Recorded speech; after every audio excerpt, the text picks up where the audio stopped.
Tereng, tereng, tereng, tereng, tereng, tereng. Stand up comedy kali ini. Sorry. Om Swastiastu, selamat pagi, siang, sore, dan malam. Dimanapun berada, tergantung yang menyaksikan saja sih. Eh, dalam kesempatan kali ini saya akan membahas tema tentang aturan ya. Nah di Bali ini saya bilang dari Bali ya. Di Bali ini ada yang lagi viral kemarin ya kalau nggak salah ya. Ada seseorang yang melanggar nggak pakai masker ya.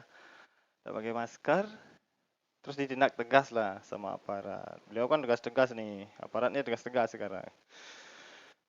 Beliau ditindak tegas. Jadi yang ngotot lah beliau bilang bla bla bla bla segala macam. Tapi nggak ada misalkan masalah, ujung-ujungnya ya bayar. Kalau melanggar ya bayar gitu. Siapa elu? Siapa kamu ya bayar. Kalau kita melanggar ya bayar gitu. Konsekuensinya sudah seperti itu. Itu sudah aturan baku mungkin ya. Walaupun membuat sakit hati bagi yang itu ngeluarin budget 100.000 ya. Lumayan beli beras 10 kilo itu lumayan. Nah, sebelum ke situ-situnya sih, sebelum masalah aturannya ya, banyak nih tentang aturan nih. Banyak sekarang aturan, himbauan, surat edaran segala macam banyak sekali. Tapi gimana ya? Ya seperti itu, memang memang seperti itu. Kalau ada pembatasan jam gitu segala macam ya. Nah, kalau saya sih gimana ya? Terutama mereka yang sudah tidak punya penghasilan ya. Mereka ini kerja pariwisata nih, tidak punya penghasilan. Semuanya ini sudah pada bingung mau ngapain. Cuman belum bunuh orang aja. Mungkin ada beberapa yang sudah kriminal, cuman nggak tahu lah ya.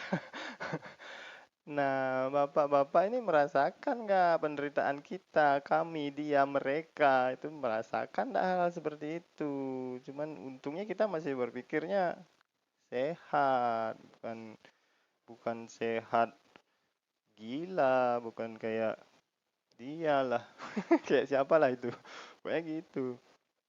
Kalau bikin aturan ya ditepati, jangan yang bikin aturan malah lain-lain, malah potong tumpeng, minum arak. Mau ngapain Pak? Bikin acara, bikin pesta. Sini rakyatmu ini lihat, rakyatmu ini lihat. Napas susah, ngap, ngap. Napas sudah susah ini coy. Gitu. Jadi apalagi itu dibatasin nih jamnya itu ya. Jam jam buka toko itu sampai jam 9 ya. Kita dibatasin sekarang gitu loh. Maksudnya jam 9 malam sudah harus tutup nih semua gitu. Emang ada ya virus itu nyebar jam 9 malam sampai dini hari gitu. Bahayanya itu gitu. Kalau pagi sampai apa jamnya itu siangnya itu virusnya enggak nyebar. Emang ada kayak gitu? Sepengetahuan saya sih enggak ya. Kalau pengetahuan saya sih sepengetahuan saya nih, saya kan orang bodoh nih, bukan bukan beliau yang pinter-pinter, yang jenius-jenius, apa sok pinter, sok jenius, tapi gila, saya nggak tahu itu. Seperti itu. Emang ada ya sipnya itu jam 9 sampai jam sekian itu virusnya ganas gitu. Keluar taring, berubah jadi saya super 5 gitu. Penyebarannya lebih ganas. Emang ada kayak gitu? Kalau menurut saya sih itu.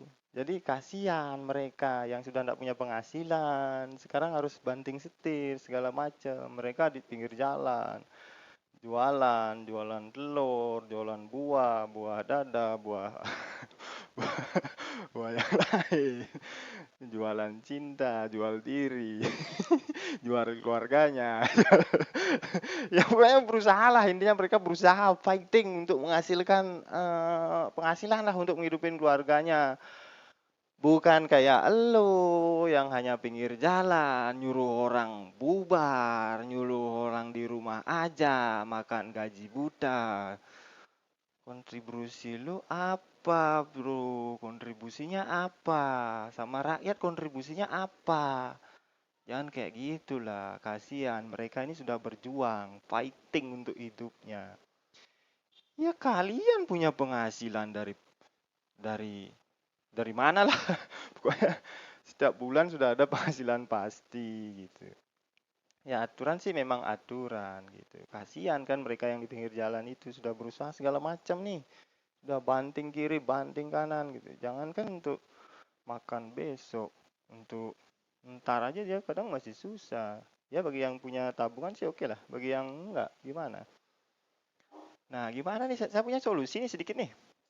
Untuk bapak-bapak yang beliau-beliau yang terhormat yang nyuruh kami, kita, mereka, dia siapa, siapalah, entahlah, yang merasa masih di bawah garis kemiskinan, fakir miskin, rakyat lantar, jelata, calon penghuni neraka, ya elu lah yang miskin. Makanya jangan miskin lu hidup, coy.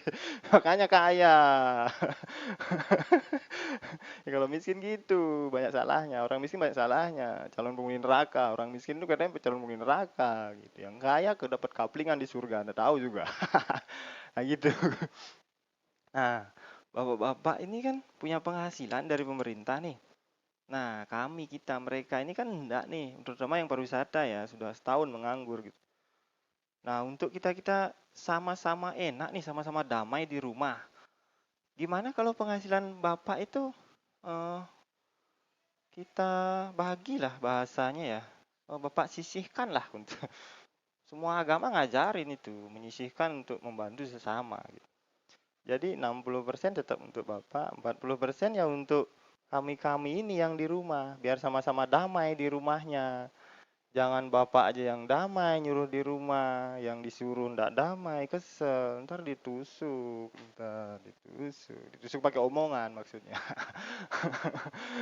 Maksudnya masih bisa lah, kita masih bisa diskusi, masih kita bisa tahu solusinya. 60% ternyata bapak masih bisa makan, tapi ndak bisa melihara selingkuhan ya. Makan bisa, melihara selingkuhan ndak bisa. Sementara aja pak, sampai corona ini hilang, nanti bisa selingkuh lagi. Seperti itu kira-kira. Nah, kalau kalau sudah ada pembagian seperti itu, ya enak, kita damai, bapak damai, ndak usah keluar, ndak usah keliling-keliling, ngerahasia orang, ndak usah, bapak di rumah, kita di rumah, pasti semua terjaga, semua aman, dijamin itu pak. Saya kira dijamin itu pak, bener, ndak perlu ada lagi segala macam patroli, ndak perlu, ndak usah kayak gitu. Itu aja sih kayaknya, solusi yang baik sih kayak gitu, sama-sama. Gitu. Kalau menurut saya pembatasan jam itu tidak ada fungsinya, Pak. Rakyat sudah malas, sudah ya sudahlah gitu.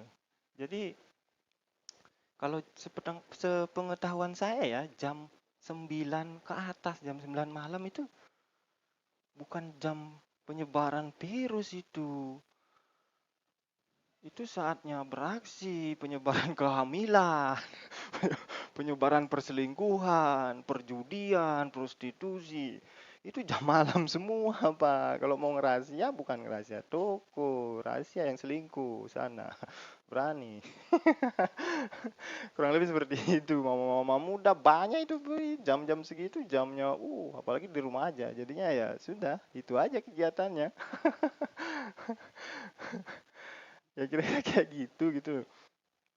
Jadi kalau menurut saya sih jamnya nggak usah dibatasin. Tuhan aja tidak membatasi jam, hanya manusia aja yang batasin jam. Tuhan tidak pernah menciptakan jam dari jam 12 sampai ke jam 12 malam lagi, jam 12 siang, jam 6 pagi, jam tidak pernah. Tuhan tidak pernah menciptakan itu. Jadi itu cuma aturan manusia aja untuk membatasi kita seperti apa. Jadi kayak gitu, biar sama-sama enak lah, biar sama-sama damai kira-kira. Kurang lebih seperti itu.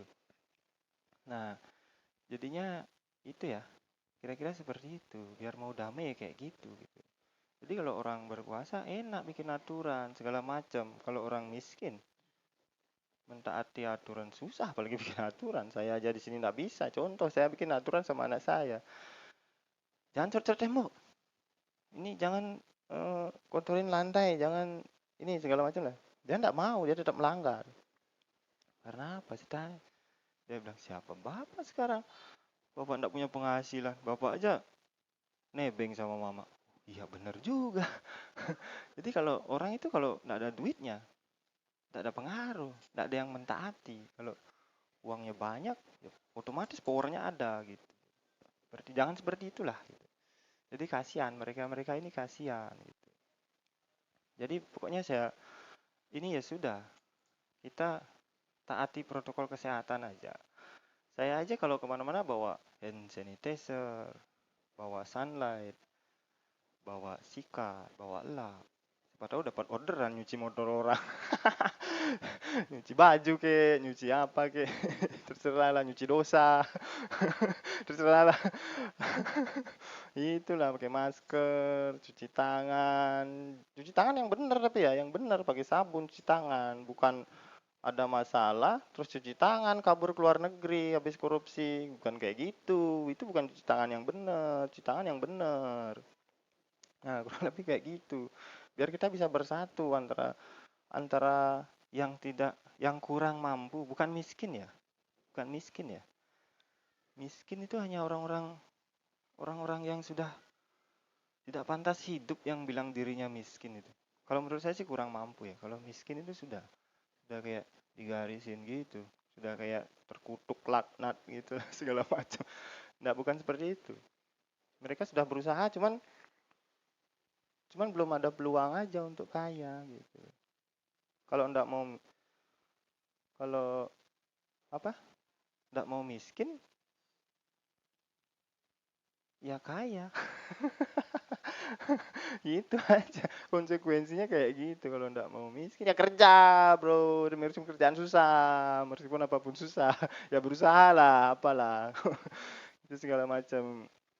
Ya biar nggak ada kesenjangan ya antara ini ya. Sekarang kan susah nih, ada pandemi, ada bencana di luar, ada banjir, tanah longsor, gempa bumi, gunung meletus, tsunami nggak ada. Gunung meletus, istri kabur, dibawa orang.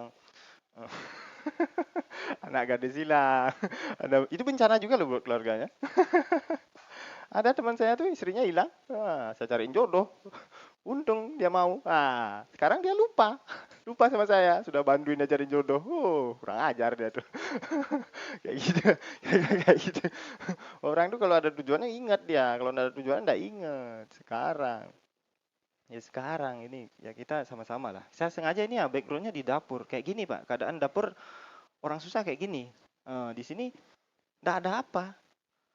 Ada nasi bungkus. Saya dapat nasi bungkus tadi. Dibeliin istri sih. Nasi bungkus sama nasi sisa kemarin. Bapak tahu nasi sisa kemarin kayak gimana kerasnya. Itu saya buat ngelempar anjing, dia bilang, aduh ampun. Wah, ternyata tetangga saya yang kena, yang selingkuh. Karena rumput tetangga lebih hijau katanya. Seperti itu, saya lempar nasi dia. Saya kira kena anjing saya, ternyata kayak tetangga saya. Saya secara tidak langsung membatalkan perselingkuhan gitu. Sudah dapat pahala dari Tuhan. Bapak ngapain? Ngapain Pak? Jangan mendikte orang miskin terus Pak. Orang tidak mampu. Doa orang tidak mampu. Orang susah itu meranin Pak. Bapak jangan kayak gitu. Sudahlah. Kira-kira seperti itu. Saya juga lama-lama saya gila nanti ikut kayak mereka beliau-beliau itu. Kelihatannya aja wajah. Jenius, pinter. Segala macam. Ngomongnya banyak. Ini itu. Tapi gila. Aturannya gila bro. Gila lu bro. Kayak gitu. Kira-kira kayak gitulah. Inilah keadaan rakyat miskin kayak gini. Ini air ya gitu. Ada mie sebungkus. Ada mie ini. Ini makanan kita nih. Makanan favorit sementara ini. Rakyat-rakyat yang jelata ini makanan favoritnya ya kayak gini. Mie instan. Dah makan mie ini seminggu. Bapak tahu rasain susahnya di kamar mandi. Ya kurang lebih seperti itu. Jadi kira-kira ya untuk menanggulangi bencana, pandemi, tanah longsor, gunung meletus, semuanya itu. Semoga Indonesia kita tetap bisa bangkit kembali seperti dahulu. Karena kita semua bersaudara. Jadi please deh, jangan ada kesenjangan, jangan ada intimidasi, jangan ada korupsi. Stop melihara, Pak. Intinya itu, Pak. Stop melihara, biar Bapak tidak aneh-aneh. Jadi fokus urusin rakyat sama keluarga. Jangan melihara, jangan coba-coba melihara. Anda akan aneh-aneh setelah itu. Oke, salam waras dari Bali. Selamat pagi, siang, sore, malam, tergantung yang menyaksikan. Semoga semua cepat berlalu, kembali seperti sedia kala. Yang gila menjadi waras, yang waras sudah biarkan saja. Yang gila biarlah beliau gitu. Ya sudahlah. Salam damai dari Bali. Om Santi Santi Santi Om.